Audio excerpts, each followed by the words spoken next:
Aujourd'hui, je vais vous raconter l'histoire d'Angela. Elle a écrit ces mots elle-même. Mon fils m'a mise à la porte après avoir appris que mon mari était décédé et m'avait laissé un héritage de 20 millions de dollars. Il m'a crié: Je suis riche. Je ne te donnerai rien, vieille femme. Mais il a oublié de vérifier à qui l'héritage était destiné. Le lendemain, l'odeur des fleurs fanées imprégnait encore la pièce lorsque j'ai reçu l'appel de l'avocat. J'avais les yeux gonflés d'avoir tant pleuré depuis les funérailles de mon mari Edward, 3 jours plus tôt, et ma voix était faible, murmurant presque chaque mot au téléphone. Je m'assis sur le canapé où Edward avait l'habitude de regarder la télévision tous les soirs, caressant distraitement le coussin qui avait encore la forme de son corps et le doux parfum de son eau de Cologne. La maison semblait plus petite, plus froide, comme si la structure elle-même savait qu'il manquait une pièce fondamentale. Le silence était assourdissant, rompu seulement par le tic-tac de l'horloge murale qu'Edward avait achetée pour notre premier anniversaire de mariage. Je regardais autour de moi et vis ses vêtements encore suspendus à la chaise, ses chaussures alignées à l'entrée, comme s'il allait revenir d'un moment à l'autre. Madame Margaret, je dois vous parler, ainsi qu'à votre fils David, au sujet du testament de M. Edward, dit l'avocat à l'autre bout du fil, sa voix formelle résonnant dans mon oreille comme un écho lointain. C'est quelque chose de très important qui ne peut être reporté. Mon cœur s'est emballé lorsque j'ai entendu ces mots, et j'ai senti ma respiration devenir irrégulière. Au cours de nos 42 ans de mariage, Edward avait toujours été très discret sur ses finances, s'occupant de tout lui-même, tandis que je me consacrais à notre foyer et à l'éducation de notre fils unique. Il ne m'avait jamais laissé voir les comptes, disant toujours que c'était la responsabilité de l'homme de la maison de gérer l'argent. Et moi, en bonne épouse, je n'avais jamais remis en question cette décision. Je savais qu'il avait prospéré avec la petite entreprise de construction qu'il avait créée dans sa jeunesse, mais je n'aurais jamais imaginé qu'il avait laissé quelque chose d'important derrière lui. Mon esprit était confus, encore sous le choc de la perte de mon compagnon de vie. Et maintenant, je devais m'occuper de questions juridiques qui me semblaient complètement inconnues. J'ai appelé David, qui habitait à quelques pâtés de maison, et je lui ai expliqué la réunion prévue pour l'après-midi suivant. Ma voix tremblait lorsque j'ai dit: Mon fils, l'avocat de ton père veut nous voir demain pour parler de l'héritage. Peux-tu venir me chercher? Je ne comprends rien à tout cela et j'ai peur d'y aller seule. Le lendemain matin, je me suis réveillée avec une sensation d'oppression dans la poitrine que je ne pouvais expliquer. J'avais rêvé d'Edward toute la nuit, des rêves confus où il essayait de me dire quelque chose d'important. Mais je ne comprenais pas ses paroles. Je me suis levée du lit qui me semblait désormais trop grand pour moi seule, et je me suis dirigée vers le miroir de la salle de bain. Le reflet qui me regardait était celui d'une femme brisée, vieillie par les derniers jours de souffrance. J'ai enfilé ma robe noire la plus sobre, celle que je portais aux funérailles, et j'ai ramené mes cheveux gris en un chignon simple. À 68 ans, je me sentais perdue sans Edward à mes côtés, comme une enfant dans un monde d'adultes. J'essayais de prendre mon petit déjeuner, mais je ne pouvais rien avaler.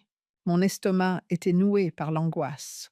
Lorsque la voiture de David se gara devant la maison, je courus à la fenêtre et vis mon fils sortir du véhicule à la hâte. Il portait une chemise blanche et un jean.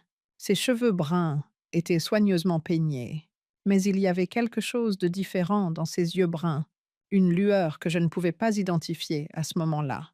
Il semblait impatient, regardant constamment sa montre. « Maman, dépêchons-nous. J'ai des engagements après », cria-t-il depuis le portail, sans même entrer pour me saluer ou me demander comment j'allais. Je ne peux pas perdre toute ma journée avec ça. Le cabinet de l'avocat se trouvait dans le centre-ville, dans un vieil immeuble au long couloir qui sentait le papier vieux. David conduisait en silence, tapotant le volant avec ses doigts, comme il le faisait toujours lorsqu'il était anxieux ou impatient. Ses ongles produisaient un bruit rythmé contre le plastique, un son qui commença à m'irriter au bout de quelques minutes. J'essayais d'engager la conversation sur la façon dont il vivait la mort de son père, en lui disant que c'était étrange de ne pas avoir Edward à la maison, que nos conversations au petit déjeuner me manquaient. Mais ses réponses étaient courtes et évasives, comme si ma présence était un inconvénient nécessaire lorsque j'essayais de lui prendre la main pour le réconforter. Il la retira rapidement, prétextant qu'il devait changer de vitesse. Le trajet me parut plus long que d'habitude. Chaque feu rouge était une éternité de silence gênant. À notre arrivée, nous avons été accueillis par un homme d'âge moyen aux cheveux blancs et aux lunettes à monture dorée, qui nous a conduits dans une pièce remplie d'étagères de livres de droit. Les murs étaient recouverts de diplômes et de certificats. Et au centre se trouvait un bureau en bois massif, sur lequel il posa un épais dossier brun. « Asseyez-vous, je vous prie », dit-il en nous indiquant les fauteuils en cuir devant nous. « Ce dont nous devons discuter aujourd'hui est très important. » L'avocat ouvrit le dossier et en sortit quelques documents, ajustant ses lunettes avant de commencer à parler. Il manipulait les papiers avec précaution, comme s'il s'agissait d'objets précieux qui pouvaient se désintégrer à la moindre imprudence. Sa voix était grave et professionnelle, mais je sentais qu'il allait révéler quelque chose d'important, quelque chose qui allait changer notre vie à jamais. Il nous expliqua qu'Edward avait mis à jour son testament 6 mois auparavant, y incluant des détails sur tous ses biens et investissements. Apparemment, mon mari avait été beaucoup plus prospère que je ne l'imaginais, accumulant des propriétés, des investissements et une somme d'argent considérable au fil des ans. L'avocat mentionna des comptes dans différentes banques, des investissements dans des obligations d'État, des actions dans des entreprises dont je ne soupçonnais même pas l'existence. J'avais la tête qui tournait en essayant d'assimiler toutes ces informations, en essayant de concilier l'image de mon mari simple avec cette réalité financière complexe qui se révélait à moi. Lorsque l'avocat a enfin mentionné la valeur totale de l'héritage, j'ai senti mon monde basculer. La succession totale de M. Edward s'élève à 20 millions de dollars, a-t-il annoncé, comme si c'était la chose la plus normale au monde. C'est une somme assez importante qui nécessitera une gestion particulière. David bondit de sa chaise, comme s'il avait reçu une décharge électrique. Ses yeux s'écarquillèrent et une expression d'incrédulité pure envahit son visage, rapidement suivie par quelque chose qui ressemblait à une euphorie incontrôlable. Il se mit à faire les 100 pas dans la pièce, les mains tremblantes, passant ses doigts dans ses cheveux, décoiffant la coiffure soignée qu'il avait réalisée le matin même. Sa respiration était accélérée, comme s'il avait couru un marathon, et je pouvais voir la sueur perler sur son front. Je restais assise, essayant d'assimiler l'information que je venais d'entendre, me sentant comme si je flottais hors de mon corps. 20 millions de dollars. C'était une somme que je ne pouvais même pas imaginer, un chiffre qui semblait appartenir à une autre réalité, pas à ma vie simple de femme au foyer qui n'avait jamais vu 1000 dollars à la fois. J'essayais de me rappeler toutes les fois où Edward avait dit que nous n'avions pas les moyens de nous offrir de petits luxes, toutes les fois où nous avions économisé sur les vêtements et la nourriture. 20 millions de dollars, répéta David, sa voix résonnant dans la pièce comme un cri de victoire.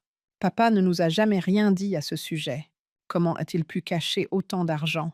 L'avocat continua à expliquer les détails du testament, mentionnant des comptes bancaires répartis dans différentes institutions, des investissements dans des obligations et même quelques propriétés commerciales qu'Edward avait acquises ces dernières années. Il y avait des appartements qu'il louait, des terrains dans des quartiers en pleine valorisation, et même des participations dans des entreprises dont j'ignorais l'existence. L'image que j'avais de mon humble et travailleur époux était en contradiction totale avec la réalité financière qui se révélait à moi, alors que j'écoutais tout cela comme dans un rêve. Comment avait-il amassé une telle somme sans que je m'en aperçoive? Pendant tout ce temps, combien de secrets avait-il cachés? Il était évident que David réfléchissait sérieusement à l'avenir et à l'impact de cet héritage. Au fil du temps, son attitude est passée de l'étonnement initial à une cupidité extrême, ce qui était complètement nouveau pour moi chez mon enfant. J'ai senti un frisson me parcourir le dos, comme si un côté sinistre et ambitieux, longtemps caché, venait d'être révélé Alors maintenant, je suis millionnaire, a-t-il dit avec un sourire étrange sur les lèvres. Enfin, je vais pouvoir vivre la vie dont j'ai toujours rêvé. Le trajet du retour fut très différent de l'aller. David se tenait plus droit dans la voiture, arborait un sourire permanent et parlait sans arrêt de ses projets pour dépenser cette fortune inespérée. Il rêvait d'acheter une nouvelle maison dans un quartier chic avec une piscine et un jardin, de partir en vacances dans des pays exotiques et de conduire les voitures de luxe qu'il voyait dans les magazines, comme s'il avait passé des années à rêver de cette vie luxueuse et qu'il la vivait enfin. Ses remarques fusaient de toutes parts. Il se vantait de ses projets de manger dans des restaurants chics, d'acheter des vêtements de marque et d'acquérir des montres suisses hors de prix qui suffiraient à payer le salaire annuel de nombreuses personnes. C'était comme si je n'étais qu'un simple spectateur de sa bonne fortune. Il semblait ignorer que j'étais une partie intégrante de cette équation. Lorsque j'ai tenté de me joindre à la discussion en évoquant la manière de dépenser cet argent à bon escient, par exemple en faisant un don à une association caritative ou en aidant des familles dans le besoin, il m'a lancé un regard noir dans le rétroviseur qui m'a fait bouillir de rage. Son expression semblait dire que j'étais un obstacle à ses objectifs, quelque chose de glacial et de calculé. Maman, tu ne comprends vraiment rien à l'argent, ajouta-t-il d'un ton qui trahissait son désaccord et sa frustration. Tu ferais mieux de me laisser m'occuper de tout. De toute façon, tu as toujours eu le soutien de papa. Une fois arrivé à la maison, David arrêta le véhicule et m'accompagna jusqu'à la porte. Mais il n'avait aucune intention de parler de son père ni de me réconforter. Une fois dans le salon, il se mit à examiner divers objets comme s'ils étaient neufs, touchant et inspectant les tableaux. Les vases et les petites décorations qu'Edward avait acquises au fil des ans, il agissait de manière possessive, comme s'il dressait déjà la liste de tout ce qu'il considérait comme lui appartenant de droit. Il manipulait chaque objet avec beaucoup de soin, le retournant avec attention pour chercher des preuves de sa valeur.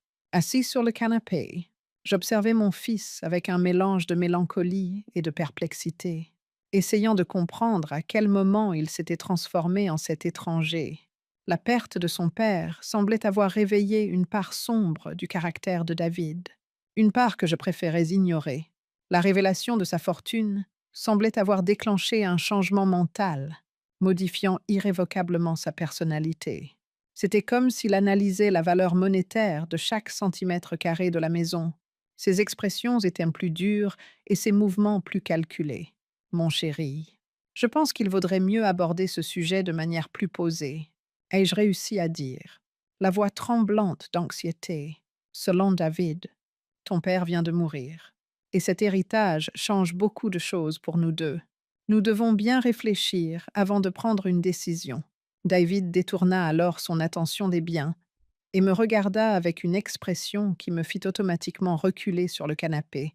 On aurait dit que ses yeux étaient en feu. Je n'avais jamais rien vu de tel.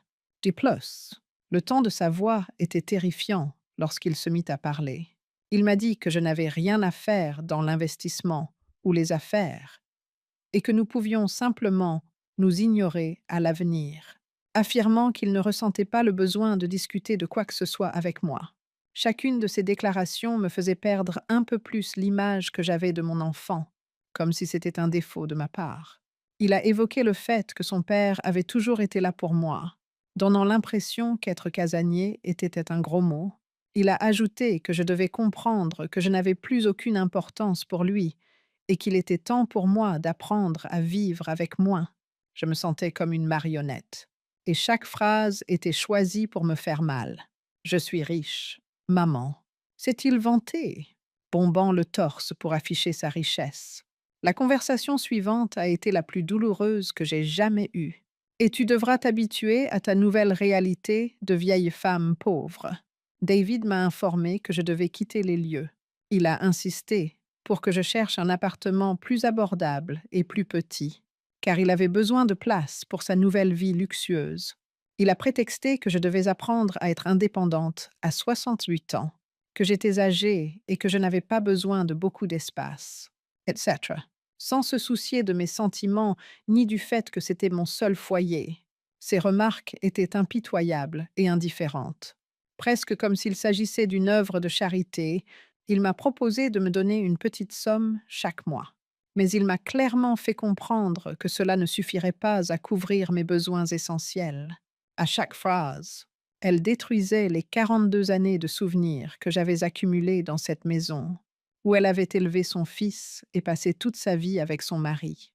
Il a ri d'une manière inhumaine et cruelle lorsque j'ai tenté de lui expliquer que cette maison avait également une grande valeur sentimentale pour moi et que chaque pièce renfermait des souvenirs précieux de notre famille. Les sentiments ne paient pas les factures. Maman, a-t-il répondu, sa voix trahissant son mépris et sa froideur. Tu as trop compté sur mon père. Il est temps que tu apprennes à être indépendante et à travailler pour gagner ta vie. Réalisant que mon fils était sérieux, j'ai fondu en larmes. Il ne s'agissait pas d'un accès de folie passager, ni d'un comportement étrange dû au choc d'avoir hérité d'une fortune. Après avoir passé des années à se faire passer pour un fils respectable, David montrait enfin son vrai visage. C'était comme si un monstre longtemps réprimé en lui avait été libéré par la mort de son père et la révélation de sa fortune.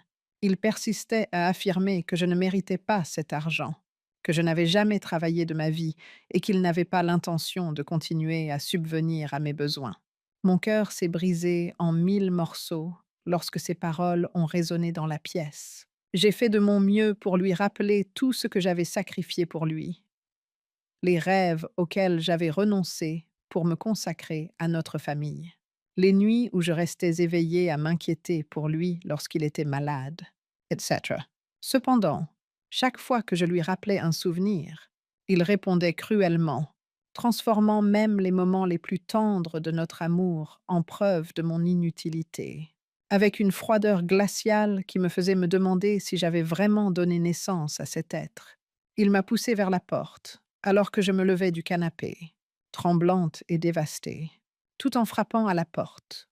Il criait, « Vieille femme inutile, je ne te donnerai rien. » Je suis sortie de la maison avec seulement mon sac à main, traversant les rues du quartier où j'avais vécu pendant des décennies, les yeux brouillés par les larmes, en disant « Maintenant, sortez de ma propriété avant que j'appelle la police pour vous expulser. » Alors qu'il disparaissait à l'horizon, les rayons orange du soleil peignaient le ciel, créant un contraste saisissant avec les ombres qui avaient élu domicile dans mon âme.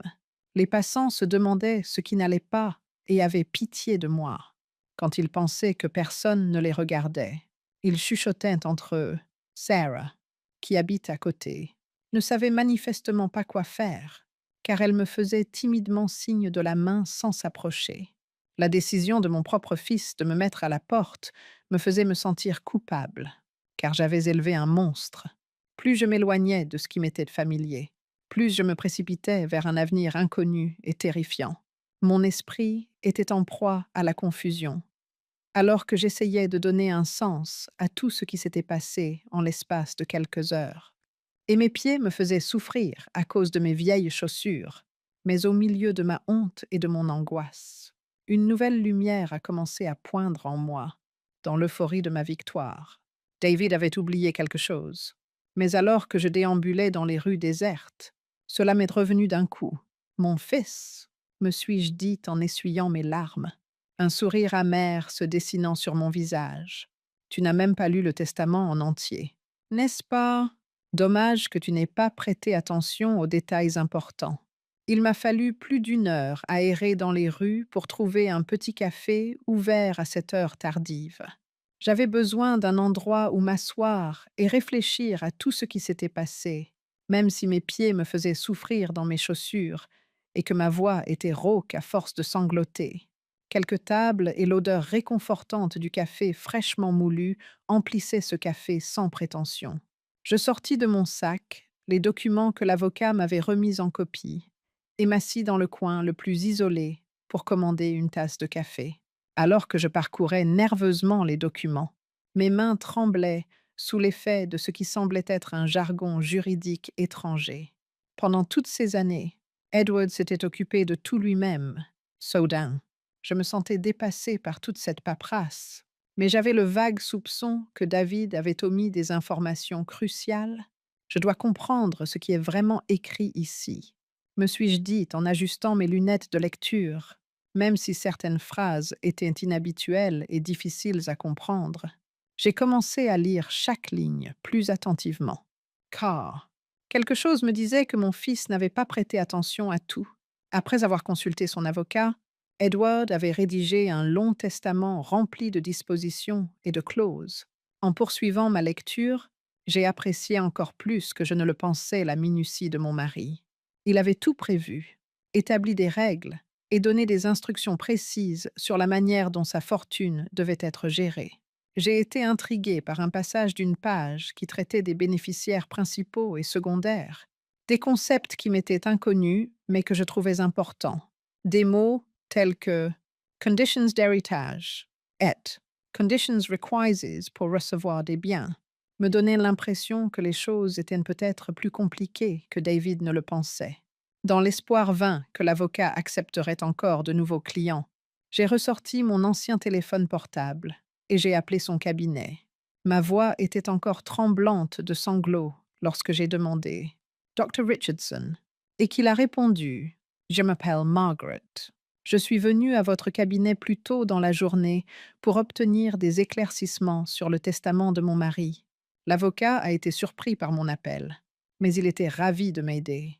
Au cours de la réunion matinale, j'ai précisé que j'avais examiné les documents et que j'avais trouvé certaines sections qui n'étaient pas claires pour moi. À l'autre bout du fil, j'entendais le bruit des pages que l'on tournait, tandis qu'il me demandait de patienter un instant pendant qu'il cherchait le dossier d'Edward. Lorsqu'il est revenu au téléphone, sa voix avait pris un ton plus solennel, comme s'il avait lui aussi découvert quelque chose d'important qui nous avait échappé lors de notre conversation précédente.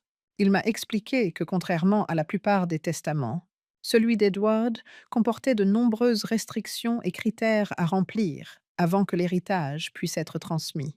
Lorsqu'il a mentionné le fait que notre réunion matinale avait omis certains détails, mon cœur s'est mis à battre à toute vitesse. Chère Madame, Margaret, je pense qu'il serait dans notre intérêt d'avoir cette conversation en face à face, a-t-il ajouté, sa voix trahissant ses intentions sérieuses. J'ai pris rendez-vous avec l'avocat le lendemain matin, sans David, car certains détails du testament nécessitent des explications plus approfondies, et je préfère ne pas discuter de ces questions au téléphone. Dans une chambre d'hôtel exiguë et bon marché près du centre-ville, j'ai dormi sur un lit inconfortable et repensé à tout ce qui s'était passé ce jour-là. Le plafond était taché par des traces d'humidité et la pièce sentait le désinfectant. Malheureusement, c'était tout l'argent dont je disposais. J'eus du mal à m'endormir. Toutes sortes de pensées et d'idées se bousculaient dans ma tête, certaines que j'avais peur d'approfondir. Edward, qui avait méticuleusement planifié chaque étape de sa préparation, était un homme astucieux et prudent. Était-il possible qu'il ait prévu la réaction égoïste de notre fils? Peut-être avait-il pris des mesures pour empêcher l'héritage de tomber entre de mauvaises mains. Je me suis réveillée plusieurs fois pendant la nuit et, à la faible lumière de la lampe de l'hôtel, j'ai relu les articles dans l'espoir d'y trouver quelque chose qui me redonnerait espoir, en serrant dans ma main la photo de notre mariage, que je ne quittais jamais. Je murmurais dans l'obscurité, Edward, mon amour. Le lendemain matin, j'arrivai au cabinet de l'avocat avec 15 minutes d'avance, car je voulais savoir si vous connaissiez notre fils mieux que je ne l'avais imaginé. Comme je n'avais pas de vêtements propres, je pris une douche rapide à l'hôtel et enfilai les vêtements que je portais la veille. Je ressentais une énergie et une détermination inattendues. Même si j'avais l'air négligé et que mes yeux étaient encore gonflés, le docteur Richardson m'a accueilli avec un air solennel et m'a escorté jusqu'à son bureau, où il a fermé la porte et s'est assis derrière son bureau. Après la dernière réunion, il a fouillé dans le dossier d'Edward et en a sorti d'autres documents qui semblaient encore plus officiels et importants, qu'il ne m'avait pas montrés auparavant. Il les manipula avec le plus grand soin, comme s'il s'agissait d'artefacts inestimables, renfermant des informations vitales. Il ajusta d'abord ses lunettes et me regarda droit dans les yeux. « Madame Margaret, dit-il. Les options qu'il mentionna se mirent à tourbillonner dans ma tête. Et je dois vous dire quelque chose qui va bouleverser votre perception de l'héritage de votre mari d'une manière qui ne vous a pas encore été révélée. Y a-t-il quelque chose dans le testament dont David n'était pas au courant? Demanda l'avocat avec un profond soupir avant de commencer ses explications.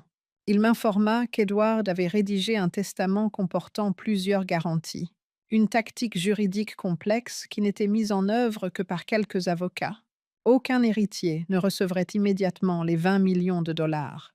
Plusieurs conditions devaient être remplies avant que cela ne puisse se produire. Afin de surveiller et d'enregistrer les actions des héritiers, Edward avait fixé une période d'examen de 30 jours. Tout héritier qui ferait preuve d'une cupidité ou d'une cruauté extrême, ou qui tenterait d'exclure injustement d'autres bénéficiaires, serait immédiatement disqualifié et privé de tous ses droits successoraux. Pendant cette période d'évaluation, Edward avait engagé des détectives privés pour surveiller secrètement les activités des héritiers, comme l'avait indiqué l'avocat. En réfléchissant à toutes les conséquences possibles de ce que j'entendais, mon cerveau avait du mal à assimiler cette information. Ma voix tremblait, mêlée d'optimisme et de choc. Lorsque j'ai demandé: cela signifie-t-il que David est actuellement sous surveillance? J'ai pris un moment pour rassembler mes pensées, essayant d'assimiler l'énormité de cette révélation. Et s'il ne passe pas, qu'advient-il du Legs? Les révélations qui suivirent furent encore plus choquantes. L'avocat me présenta une clause particulière du testament stipulant qu'en cas de disqualification du bénéficiaire principal pour conduite inappropriée, l'intégralité du legs serait distribuée au conjoint survivant, c'est-à-dire moi, Edward, comme s'il comprenait mieux que moi la nature de notre fils, avait prévu avec précision le dénouement qui se profilait, l'expulsion des membres de la famille de la maison, une avarice excessive et le refus de prendre soin du conjoint survivant figuraient parmi les conditions particulières prévues dans les instructions d'inadmissibilité. L'avocat m'a remis des rapports détaillant les actions de David au cours de la dernière journée, qui étaient déjà parvenus au cabinet. Les détectives avaient enregistré notre conversation de la veille, afin de pouvoir entendre chaque mot qu'il avait prononcé à mon encontre, et chaque détail de son expulsion du domicile. Chaque exemple d'impolitesse, de mépris et d'avarice avait été méticuleusement consigné. Madame Margaret, a déclaré l'avocat avec un air de satisfaction. Il s'interrompit pour observer mon expression avant de poursuivre. Votre mari était un homme très sage. Il savait exactement ce qu'il faisait lorsqu'il a établi ces conditions. Lorsque je compris qu'Edward avait vraiment anticipé tout ce qui se passait, mon cœur se mit à battre à toute vitesse. Donc, David a déjà perdu son droit à l'héritage, demandai-je, bouleversé par cette incroyable nouvelle. Selon l'avocat, David avait enfreint plusieurs clauses du testament en moins d'une journée. D'après les preuves recueillies, des témoins et des enquêteurs l'avaient filmé en train d'utiliser les mêmes phrases qu'il avait employées pour justifier mon expulsion de ma maison. D'autres preuves que David dépensait de l'argent qu'il n'avait pas légalement étaient les nombreux appels qu'il avait passés à des agents immobiliers, des concessionnaires de voitures de luxe et des agences de voyage. Il avait également menti à ses amis, affirmant être l'unique héritier et ignorant le fait que j'avais fait partie de sa vie. L'avocat m'informa que la procédure de transfert de la succession d'Edward serait lancée immédiatement et que je pouvais m'attendre à être officiellement reconnu comme l'unique bénéficiaire des 20 millions de dollars qu'il avait laissés dans un délai d'une semaine. Il m'a remis les documents préliminaires qui prouvaient mon droit à tous les biens, y compris la maison dont j'avais été expulsé de force la veille. Je serrais si fort les documents qui symbolisaient ma vengeance et ma libération que mes mains en tremblaient. Cela signifie-t-il que David ne recevra absolument rien? Ai-je demandé, encore sous le choc de ce revirement de situation? Un murmure de soulagement et de perplexité m'échappa. Lorsque David demanda: et je pourrais retourner chez moi? L'avocat esquissa enfin un sourire, le premier depuis notre rencontre, et lui assura qu'il n'aurait pas son mot à dire dans la répartition de la succession. Edward avait pris grand soin de s'assurer que personne ne puisse jamais invalider ou contester les termes du testament. La situation était déjà comique, mais un élément supplémentaire venait ajouter l'insulte à l'injure. David serait poursuivi au pénal pour détournement de biens s'il ne restituait pas les objets qu'il avait pris ou vendus dans la maison. Selon l'avocat, j'aurais droit à chaque centime, y compris les économies, les investissements et les biens immobiliers d'Edward, ainsi qu'à une somme mise de côté pour les frais de réinstallation du bénéficiaire initial. J'avais l'impression que mon conjoint avait anticipé le moindre détail de mon retour. Les actes répréhensibles de l'héritier disqualifié m'avaient causé un préjudice moral, et j'avais reçu l'ordre de demander une indemnisation à ce titre. Selon l'avocat, Edward avait tout prévu parce qu'il connaissait très bien le caractère de notre fils, expliquait-il en classant les documents par ordre alphabétique. Il voulait s'assurer que sa fortune revienne à la bonne personne, quelqu'un qui l'utiliserait avec sagesse et bienveillance. Quand David va-t-il se rendre compte qu'il a tout perdu? Ai-je demandé, avec un mélange d'impatience et de sens de la justice, pour une raison que j'ignore. J'attendais le moment où tout allait devenir clair. J'ai demandé à l'avocat, et comment cela va-t-il se passer? Il m'a répondu que le lendemain, David recevrait une notification officielle dans le cadre d'une procédure légale qui ne laisserait aucune place à la contestation ou à la remise en question. Il serait convoqué au bureau, officiellement pour signer les derniers documents relatifs à l'héritage. Mais en réalité, on lui dirait qu'il n'était absolument pas éligible, afin de s'assurer que David comprenne pleinement les répercussions de son comportement. L'avocat avait méticuleusement orchestré le moment de la révélation pour qu'elle ait un effet maximal, en tant que nouveau successeur légitime, revendiquant ce qui m'appartenait de droit. Je serais invité à assister à la notification, non seulement en tant qu'observateur, mais en tant que participant actif. L'ironie de la situation était parfaite. L'endroit même où David avait savouré sa prétendue richesse 2 jours auparavant allait désormais être le théâtre de sa chute. L'avocat m'assura que tous les documents seraient préparés, les transferts effectués et les droits légaux établis avant notre rencontre. Aucune protestation ni aucun appel ne permettrait à David de renverser la situation. Demain, Madame Margaret, justice sera faite, a déclaré l'avocat en faisant un dernier geste décisif avant de clore le dossier. Votre mari a veillé à ce que la véritable nature des gens soit révélée. Et maintenant, les conséquences s'ensuivront naturellement. Je me suis réveillée à l'hôtel le matin de la rencontre avec un sentiment très différent de l'agonie des jours précédents. Je ressentais une sensation inhabituelle parcourir mon corps, un mélange d'anxiété et d'attente, qui me fit frissonner, non pas de terreur, mais d'anticipation. Pour la première fois depuis la mort d'Edward, comme je ne l'avais pas fait depuis des années, je pris une douche tranquille, choisis mes vêtements les plus élégants dans ma valise et me préparai avec soin. Je vis une nouvelle femme me regarder dans le miroir de la salle de bain de l'hôtel. La veuve embarrassée et désemparée, qui avait été expulsée de chez elle 2 jours auparavant, n'était plus là. Une lueur de détermination illuminait mes yeux. Je me tenais droite, le dos bien droit. Mon langage corporel dégageait une assurance que je ne me connaissais pas. Pour être sûr d'être disponible à l'heure prévue au cabinet du Dr. Richardson, je composai son numéro. Lorsque j'ai parlé au médecin, j'avais l'air sérieuse et déterminée. J'étais prête à affronter mon fils. Je veux qu'il voie mon visage lorsqu'il découvrira la vérité sur qui a réellement hérité de la fortune de son père. Je voulais être dans les meilleures conditions possibles lorsque David arriverait. Alors je me suis rendue au cabinet de l'avocat 15 minutes avant l'heure prévue, avec un sourire satisfait. Le Dr. Richardson m'a accueilli et m'a escorté vers une salle de conférence plus spacieuse. La pièce était meublée d'une longue table en acajou et de fauteuils en cuir, créant une atmosphère solennelle et importante. Chaque document, représentant une facette distincte du revirement imminent, avait été minutieusement préparé par lui et placé à sa place sur la table.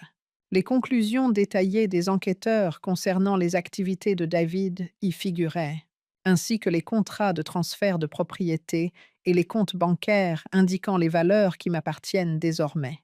L'avocat avait passé les derniers jours à préparer le déroulement de la réunion, l'ordre des révélations et son plan pour aider David à prendre conscience de son effondrement financier et moral imminent.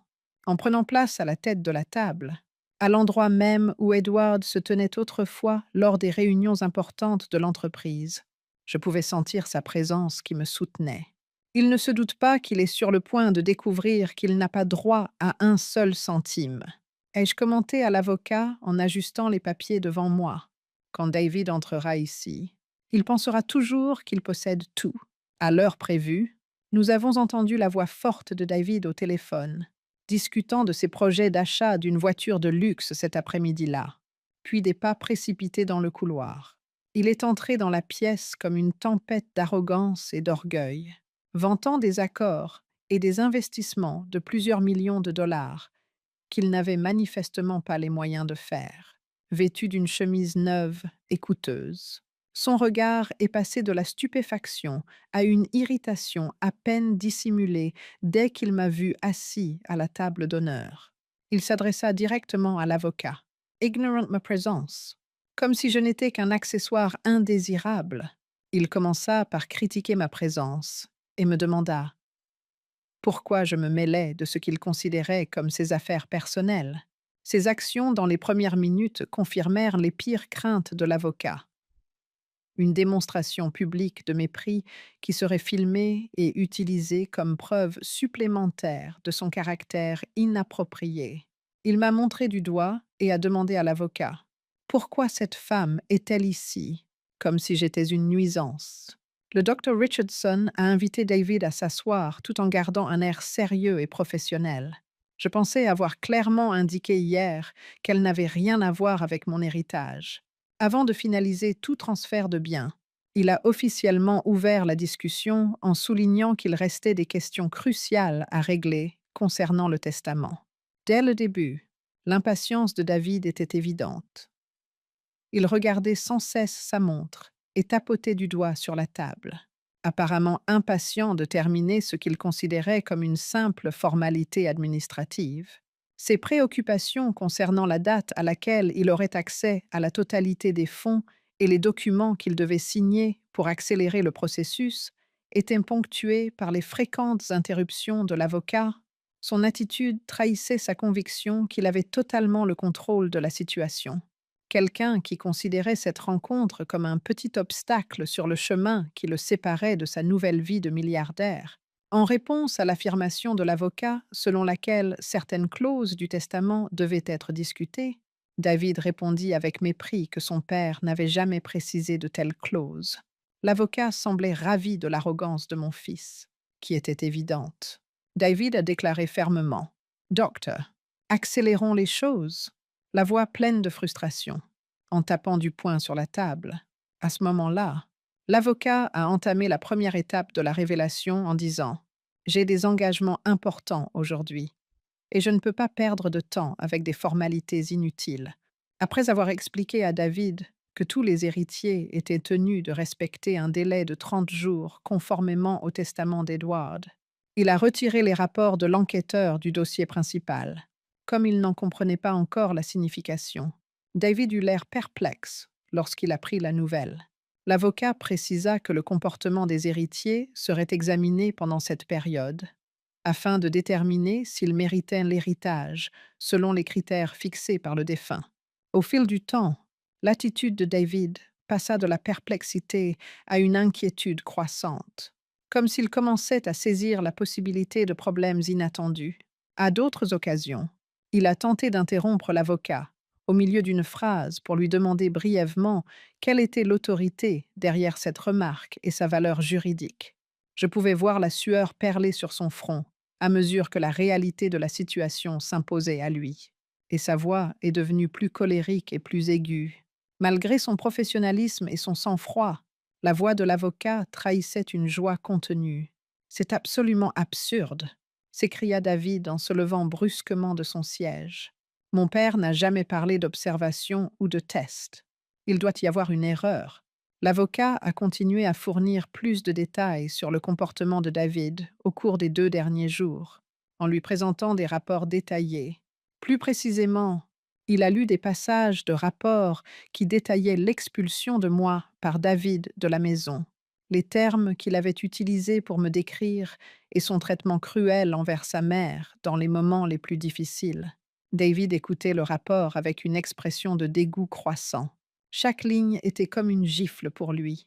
L'avocate a poursuivi en disant que David avait commencé à dépenser de l'argent qu'il n'avait pas le droit de posséder, citant comme preuve ses appels à des concessionnaires automobiles et à des agences de voyage, ainsi que ses propos vantant son statut de milliardaire à ses collègues et connaissances. Alors que je restais là à regarder l'expression de mon fils passer de l'arrogance à la terreur pendant cette exposition, je ne dis rien. Assister à l'effondrement progressif d'un empire de sable dont les fondations cédaient sous le poids de la réalité fut une expérience glaçante. Les raisons invoquées par David, qu'il avait été mal compris ou qu'il avait agi de manière impulsive, semblaient faibles et désespérées. Tout en passant nerveusement ses doigts dans ses cheveux, il dit « Ce n'est pas possible. Vous ne pouvez pas me priver de mon héritage à cause d'un malentendu. » Parmi les 3 étapes de la révélation, la 3e était la plus terrible. L'avocat a officiellement retiré David de la liste des héritiers après l'avoir informé que les preuves montraient qu'il avait enfreint plusieurs dispositions du testament. Comme Edward s'était assuré que le testament était protégé contre toute tentative de violation légale, il a déclaré que la disqualification était permanente et irrévocable, et qu'il n'y avait aucun moyen de faire appel ou de la contester. David bondit de sa chaise comme frappé par la foudre, les mains tremblantes de peur, essayant d'assimiler la nouvelle. Il s'écria qu'il s'agissait d'un complot, qu'il était incroyable que son père ait pu laisser une situation aussi ridicule, et qu'il était certain qu'il y avait une erreur dans les documents. Sa voix résonnait d'un mélange de frustration, de désespoir et d'incrédulité, comme si ses cris pouvaient changer le cours des événements. L'avocat restait impassible, mais je voyais qu'il savourait la satisfaction de voir justice être faite. C'était comme si l'on assistait à la chute d'un dictateur, voyant son arrogance s'effondrer en un désespoir pitoyable. Les yeux suppliants et remplis de larmes, David finit par me regarder après être entré dans la pièce. Alors qu'il implorait sa mère, sa voix s'éteignit dans un accès de passion. « Parle à l'avocat. Dis-lui que tout cela n'était qu'un malentendu. » Les 2 jours d'attente ont finalement porté leurs fruits à ce moment-là. Je me suis levé lentement de mon siège, le regard fixé sur le visage affolé de mon fils, et un profond sentiment de satisfaction m'a envahi.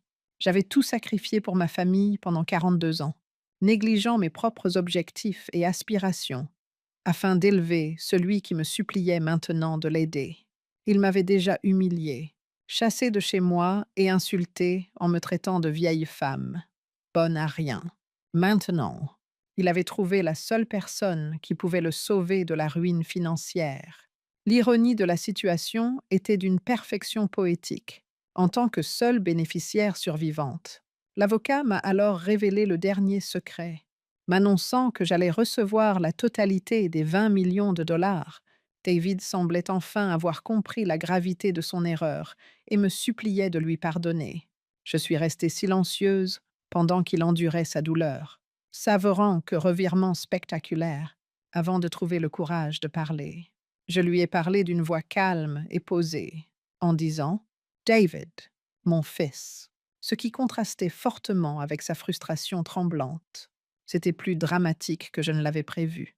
Mais la réaction de David à la confirmation que j'avais tout hérité était inestimable. « Maintenant, tu vas apprendre ce que signifie vraiment se retrouver sans rien, exactement comme tu voulais que j'apprenne. » Contrastant fortement avec l'arrogance dont il avait fait preuve quelques instants auparavant, il s'est effondré à genoux sur le sol du bureau de l'avocat, tendant les bras vers moi dans un cri désespéré. Les yeux remplis de larmes, il m'a supplié de lui pardonner et m'a promis de se racheter, d'être un meilleur fils et de ne plus jamais me maltraiter. Ses pensées étaient envahies par la terreur, et ses paroles étaient un mélange confus d'excuses, de promesses et de cris. Il passa en revue toutes les obligations qu'il avait contractées, Les dettes qu'il avait accumulées en comptant sur l'héritage et les connaissances à qui il s'était vanté de sa richesse. Avec un air de sérieux professionnel, l'avocat observa tout ce qui se passait, prenant mentalement note des actions de David pour les ajouter au dossier. De bout là, je ressentais un mélange complexe de soulagement, de chagrin et de justice en regardant l'homme qui m'avait chassé de chez moi 2 jours auparavant.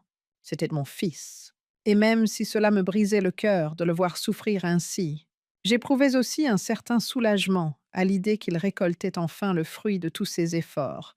S'il te plaît, maman, supplia-t-il en agrippant désespérément le bord de ma jupe, les mains tremblantes. Je ne savais pas que papa avait laissé ces conditions. Je pensais que l'argent m'appartenait de droit. À l'issue de la réunion, les documents officiels établissant mon statut d'unique héritière légale de tous les biens d'Edward m'ont été remis. Les documents d'expulsion, les cartes d'accès au compte bancaire, les clés de la maison et tous les autres documents nécessaires pour réclamer mon héritage m'ont été remis par l'avocat.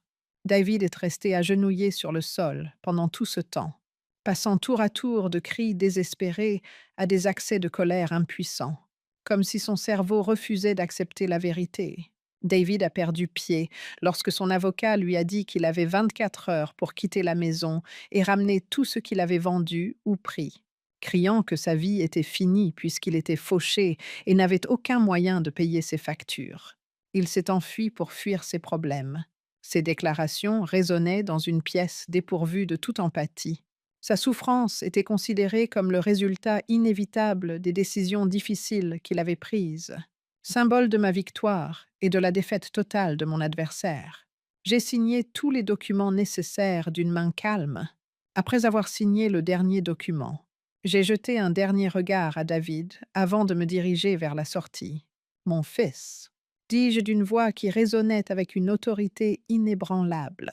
Je me réveillai le lendemain de l'incident au bureau, dans la suite présidentielle du meilleur hôtel de la ville, que j'avais réservé avec ma nouvelle carte de crédit à limite quasi illimitée. Tu vas maintenant découvrir ce que c'est que d'être traité comme une personne indésirable dans sa propre maison. En regardant par la fenêtre, je pouvais voir toute la ville s'étendre devant moi. Pour la première fois depuis des décennies, j'avais le sentiment d'appartenir à un monde aux possibilités illimitées. Une femme qui savait parfaitement de quel pouvoir elle disposait m'aida à rejoindre ma chambre, où j'ai enfilé une robe somptueuse achetée à la boutique de l'hôtel, m'habillant pour l'occasion. Avant de me plonger dans le jacuzzi, je ne voyais pas seulement une veuve de 68 ans, mais aussi une femme qui avait triomphé de la plus grave trahison de sa vie ce matin-là. J'ai laissé les appels urgents de David aller sur la messagerie vocale à plusieurs reprises pendant que je planifiais ma prochaine action, savourant chaque seconde de sa souffrance. J'avais l'intention de changer les serrures de la maison dès que l'avocat m'aurait confirmé que j'en avais le droit. Ma maison et ma dignité m'appartiennent à nouveau, me suis-je dit dans le miroir, et David apprendra que les actes ont des conséquences irréversibles. J'ai conduit une voiture neuve jusqu'à mon ancienne maison, que j'avais achetée sans hésiter chez le concessionnaire le plus cher de la ville, et payé comptant. Le vendeur m'a traité avec le respect et l'admiration réservés aux personnes vraiment riches lorsque je lui ai montré mon compte en banque. Il était clairement impressionné. En arrivant devant la maison où j'avais passé les 4 dernières décennies, j'ai vu David faire les 100 pas frénétiquement sous le porche, visiblement terrifié à l'idée de ne pas trouver d'endroit où dormir. Même s'il avait tenté de vendre quelques meubles aux petites heures du matin, il s'était rendu compte par la suite qu'il ne pouvait pas le faire légalement, car la propriété m'appartenait désormais légalement. Ses 2 yeux étaient gonflés et rouges. Comme il n'avait pas dormi, ses vêtements étaient froissés et sa posture avachie trahissait la terrible vérité qui s'était abattue sur lui. Avec un air de soulagement extrême, il s'est précipité vers moi dès qu'il m'a vu sortir de la voiture de luxe, comme si ma simple présence pouvait changer son destin. La mère obéissante et accommodante qu'il avait connue toute sa vie n'était plus qu'un souvenir. J'étais une femme forte qui venait de prendre son envol, et je n'allais pas gâcher cela par une sympathie vaine. Dieu merci, tu es venu, dit-il. les mots jaillissant de sa bouche, comme un torrent d'angoisse. On va trouver une solution. On peut partager l'héritage équitablement. Je m'arrêtais à quelques mètres de lui, la tête haute et le regard glacial, lui signifiant que notre familiarité et notre proximité avaient complètement disparu. Chaque fois qu'il était bouleversé, qu'il avait besoin d'aide ou qu'il voulait simplement parler à quelqu'un, je me précipitais pour le réconforter. En revanche, je ne ressentais rien d'autre qu'une profonde satisfaction bien méritée en le voyant supplier et crier. Je l'informais que les décisions judiciaires avaient déjà été prises et mises en œuvre, et qu'il avait exactement jusqu'à midi pour retirer ses effets personnels de la propriété. Il n'y avait plus rien à régler ni à discuter. Pour m'assurer que rien ne soit emporté accidentellement ou malicieusement, je lui ai dit que j'avais engagé une entreprise de déménagement pour superviser le déménagement de ses affaires, après m'avoir expulsé si brutalement 3 jours auparavant. Ces affirmations selon lesquelles c'était aussi la maison de son enfance, qu'il avait des souvenirs et des droits affectifs sur la propriété, son aïen creux. Il a tenté de susciter ma sympathie en suppliant, en implorant et en me regardant. Cependant, je me suis rendu compte que mes émotions s'étaient éloignées de moi plus que je ne l'avais imaginé. La tolérance et le pardon semblaient avoir été anéantis par la honte que j'avais endurée. David, tu avais la possibilité d'être un fils respectueux, mais tu as choisi d'être dur, lui ai-je dit, ma voix trahissant une froideur que je ne m'attendais pas à ressentir. Tu vas maintenant apprendre que la cruauté a des conséquences qui durent éternellement. Mon serrurier professionnel et moi nous sommes précipités dans la maison pour remplacer toutes les serrures. Reprendre possession de ma maison tout en affrontant les souvenirs d'une vie violemment interrompue m'a procuré un mélange de soulagement et de chagrin, tandis que je parcourais chaque pièce, tel un fantôme hanté s'accrochant à des objets familiers pour tenter de revenir sur ses actes brutaux. David me suivait partout dans la maison. Il n'avait nulle part où aller, avait détruit ses relations avec son entourage, en se vantant d'une fortune inexistante et n'avait même pas assez d'argent pour louer un appartement modeste. Il m'a répété tout cela à plusieurs reprises. Je lui ai dit sévèrement que ses problèmes étaient la conséquence de ses propres décisions imprudentes et égoïstes. Je suis intervenue lorsqu'il a tenté de s'emparer de certains biens précieux qu'il revendiquait comme lui appartenant de droit, en lui faisant remarquer que le testament stipulait clairement que l'héritier légitime était le propriétaire légitime de tous les biens de la maison. À chaque nouvelle clé, je voyais que le serrurier avait fait un pas de plus vers la reprise totale de mon autorité, tandis qu'il remplaçait les serrures avec expertise. Lorsque David a compris qu'il n'y avait pas de retour en arrière possible, que ses actions avaient eu des répercussions durables et irrévocables, il a observé le processus avec une expression de terreur grandissante. Me laisser dans la rue n'est pas une option. Il a crié « Je suis ton fils » et sa voix tremblait d'angoisse. Même après tout ce qui s'est passé, je fais toujours partie de la famille. La remarque de David était très ironique, compte tenu de la façon dont il m'avait traité lorsqu'il croyait avoir le contrôle total de mes finances. Je lui ai répété exactement tout ce qu'il m'avait dit 3 jours auparavant, en utilisant le même ton glacial qu'il avait employé à mon égard, et je lui ai rappelé toutes ces paroles blessantes. Je lui ai rappelé qu'il m'avait traité de fardeau, qu'il m'avait dit qu'il ne me donnerait rien et qu'il m'avait jeté dehors, tout en me traitant de vieille femme bonne à rien. En lui renvoyant ses propres mots, je l'ai poignardé dans son orgueil et sa conscience, lui faisant entendre l'hypocrisie de ses propres actes. J'ai poursuivi en disant que la famille n'était pas quelque chose que l'on pouvait ignorer quand cela arrangeait, mais plutôt quelque chose qui se construisait avec respect, amour et attention mutuelle. Tout au long de notre discussion, il a trouvé des excuses à son comportement passé, disant qu'il était déconcerté par la nouvelle de l'héritage, qu'il avait agi impulsivement et qu'il ne savait pas mieux.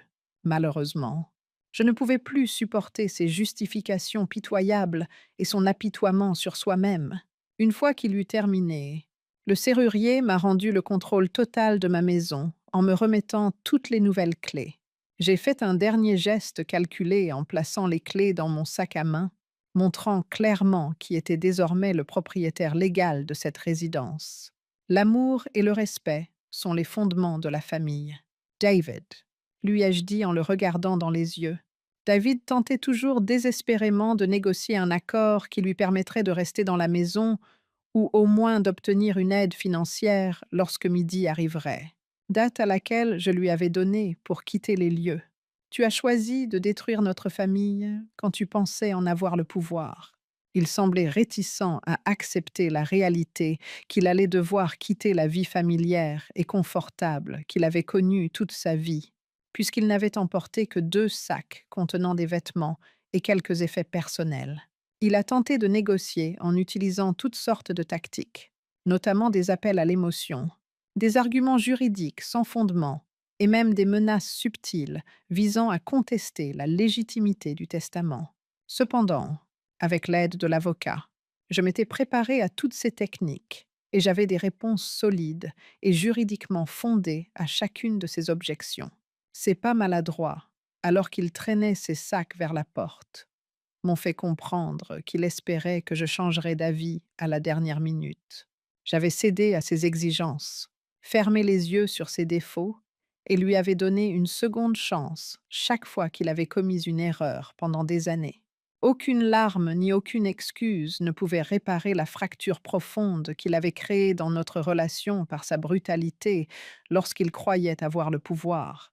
Une fois arrivé à la porte, il m'a jeté un dernier regard, ses yeux exprimant une imploration silencieuse que j'ai réussi à ignorer. Maman, s'il te plaît, a-t-il dit d'une voix rauque, en établissant un parallèle entre nos situations, une rage froide et contenue a monté en moi. Ne m'abandonne pas comme je t'ai abandonné. J'ai essayé de convaincre David que nos situations étaient très différentes. Il avait montré son vrai visage dès qu'il avait pris le pouvoir, alors que j'avais été une épouse dévouée et une mère attentionnée pendant des décennies avant sa trahison. Je lui ai fait remarquer qu'il ne perdait que de l'argent qui ne lui avait jamais appartenu, alors que j'avais perdu mon mari, ma maison et presque ma dignité à cause de son égoïsme. Je lui ai rappelé que sa loyauté n'avait duré que tant qu'elle servait ses intérêts, alors que toute ma vie avait été fondée sur le sacrifice et le dévouement à ma famille. En réponse à sa demande d'une seconde chance, je lui ai dit que de telles chances étaient réservées à ceux qui avaient vraiment commis une erreur, pas à ceux qui révélaient leur cruauté face à une autorité perçue. À ce moment-là, le taxi qu'il avait appelé arriva et le chauffeur commença à fourrer ses bagages dans le coffre avec l'efficacité froide de quelqu'un qui a vu beaucoup d'adieux déchirants. Après quelques minutes passées à attendre devant le portail, David finit par courir vers moi, comme je l'avais fait tant de fois auparavant, pour me présenter ses excuses et se racheter. Je me tenais sous le porche et le fixais du même regard glacial qu'il m'avait lancé. La différence entre nous, mon fils, dis-je d'une voix qui résonnait avec la force d'une femme qui avait découvert son propre pouvoir, c'est que je mérite ce que je reçois. David partit, et je passai le reste de la journée à me familiariser à nouveau avec ma propre maison. J'ai touché des objets que j'avais soigneusement sélectionnés au fil des ans, réorganisé les meubles à mon goût et effacé lentement les traces de la présence dérangeante de mon fils. J'ai repris le contrôle total de ma vie à chaque armoire que j'ouvrais, à chaque pièce que je nettoyais et à chaque changement que j'apportais. J'ai décidé qu'il était temps de restaurer complètement l'atmosphère qui avait été souillée par tant de négativité et de cruauté.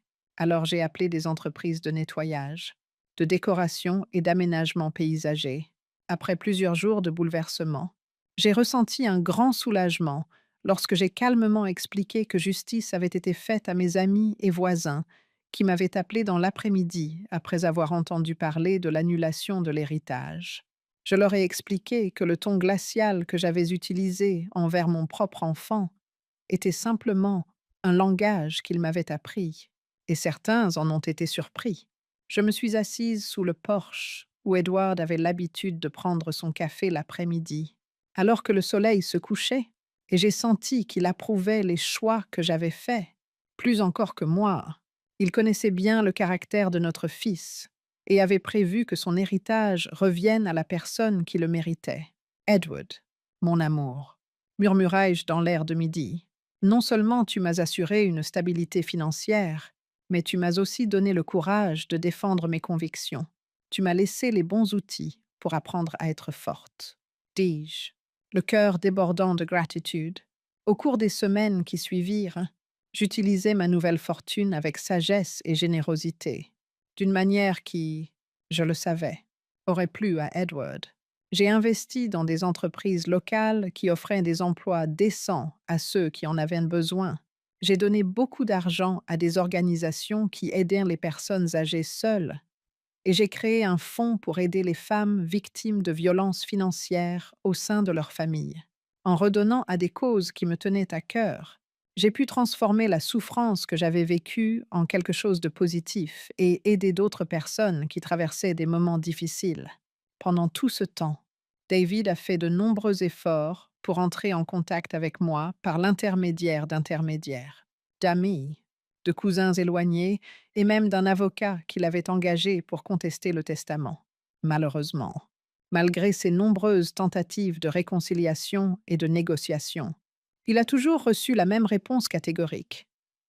Les conséquences de ses actes étaient irréversibles.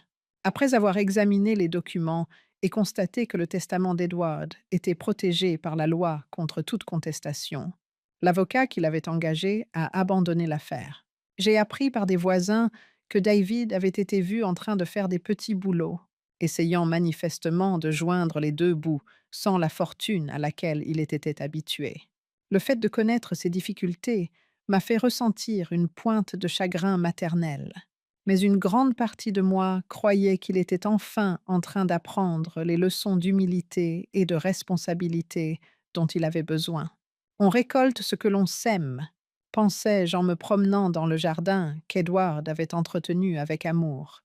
Et parfois, la récolte prend des années, mais elle arrive toujours. Le dernier paragraphe de ce récit a été écrit 6 mois après ce jour terrible où j'ai été expulsée de ma propre maison. En repensant au parcours incroyable que j'ai accompli depuis, je m'assois dans la bibliothèque que j'ai construite en l'honneur d'Edward, entourée des livres que j'ai toujours voulu lire, mais que je n'ai jamais eu le temps de lire. C'est une femme très différente de celle qui pleurait dans les rues, le cœur brisé, un sac à la main, qui a écrit ces lignes. J'ai compris que la véritable richesse ne réside pas dans les biens matériels, mais dans la capacité à se défendre, à fixer ses limites et à faire respecter la justice lorsque cela est nécessaire. Je n'ai plus jamais eu de nouvelles de David après cela. Les quelques informations que j'ai sur lui suggèrent qu'il a maintenant un emploi stable dans une autre ville, loin de son passé troublé. Certaines personnes veulent savoir si je regrette la façon dont j'ai élevé mon enfant, et à chaque fois, je donne la même réponse. Je me sens coupable d'avoir mis 68 ans à réaliser ma valeur. Edward a fait en sorte que son legs me parvienne au moment où j'avais besoin de courage pour affronter la vie seule, anticipant que j'aurais besoin de cette leçon. En quelques mois seulement, j'ai pu transformer cette maison en un véritable foyer. Elle est devenue un symbole de défi et de renouveau. Chaque pièce restaurée reflète une version plus forte de moi-même. Mon association caritative se réunit désormais dans la pièce où David m'a humiliée, afin d'aider d'autres femmes qui ont vécu la même chose. Le jardin qu'Edward entretenait avec amour est encore plus florissant depuis que je m'en occupe, comme si le jardinier avait senti mon désir de voir la vie renaître autour de moi. Pour moi, cette maison est devenue bien plus qu'un simple lieu de vie. C'est là qu'une femme a trouvé le réconfort et pris conscience que se défendre est un droit humain inné. Elle a également appris qu'il n'est jamais trop tard. Cette histoire n'a jamais vraiment été une question d'argent, ai-je déclaré en posant le livre et en me tournant vers la photo d'Edward, accrochée au mur. Il s'agissait d'apprendre que le respect ne s'achète pas, c'est quelque chose pour lequel on travaille et auquel on s'accroche quoi qu'il arrive. Beaucoup de temps s'est écoulé depuis les événements qui ont changé le cours de ma vie. Je regarde la ville s'animer sous mes yeux, tandis que je tape ces derniers mots depuis la fenêtre de mon nouvel appartement terrasse. Je n'ai pas acheté cette vue pour m'en vanter. mais pour symboliser l'évolution de ma vision de la vie. La femme timide et soumise que j'étais autrefois me semble aujourd'hui appartenir à une autre dimension. J'ai dû enterrer mon ancienne vie pour donner naissance à la vraie Margaret. Au cours des dernières années, je me suis fait un nom en tant qu'entrepreneur accompli, transformant l'héritage d'Edward en entreprise qui offre une seconde chance à ceux qui, comme moi, ont eu du mal à trouver un emploi satisfaisant. Des centaines de personnes ont été aidées à reconstruire leur vie dans le respect et l'autonomie grâce à mon association caritative, qui soutient les femmes victimes de violences domestiques. De temps en temps, j'entends des rumeurs sur David par des personnes que nous connaissons, par des amis communs. Il semble avoir appris l'importance de l'humilité et du travail acharné grâce à son poste de directeur dans une petite entreprise située ailleurs. Selon ceux qui lui ont parlé, il serait devenu une personne plus gentille et plus consciente de lui-même. Je suis heureuse de savoir qu'il a enfin compris les leçons que la vie a essayé de lui enseigner depuis toujours. Cependant, cette joie s'accompagne d'une profonde mélancolie à l'idée d'avoir manqué une chance de vivre une relation authentique, respectueuse et aimante. David a choisi de montrer son vrai visage à un moment charnière de sa vie. Même si je suis capable de pardonner, la froideur avec laquelle il m'a traité lorsqu'il pensait pouvoir me contrôler restera gravée dans ma mémoire. À 70 ans, je réalise maintenant qu'Edward m'a laissé plus que de l'argent. Il m'a offert la chance de découvrir mon propre pouvoir. Chaque matin, lorsque je me réveille dans cette nouvelle vie, je lui exprime ma gratitude pour la sagesse dont il a fait preuve en rédigeant son testament. Cela m'a non seulement apporté une sécurité financière, mais cela a également été un test décisif qui a révélé notre vraie nature. À d'autres femmes qui vivent la même chose, je leur dirais qu'il est normal d'être forte, d'exiger le respect et de réaliser que vous avez plus de valeur que ce que les autres pensent de vous. Être aimé ou respecté peut être un choix difficile à faire dans la vie. Alors que j'appose ma signature sur un autre document fondateur, je réfléchis. Il s'avère que décider d'être respecté a été le choix le plus sage que j'ai jamais fait. Si l'histoire de Margaret vous a touché, n'hésitez pas à vous abonner, à liker et à commenter depuis votre lieu de résidence. Et restez là, l'écran affiche déjà la prochaine histoire en histoire, spécialement conçue pour vous. À bientôt.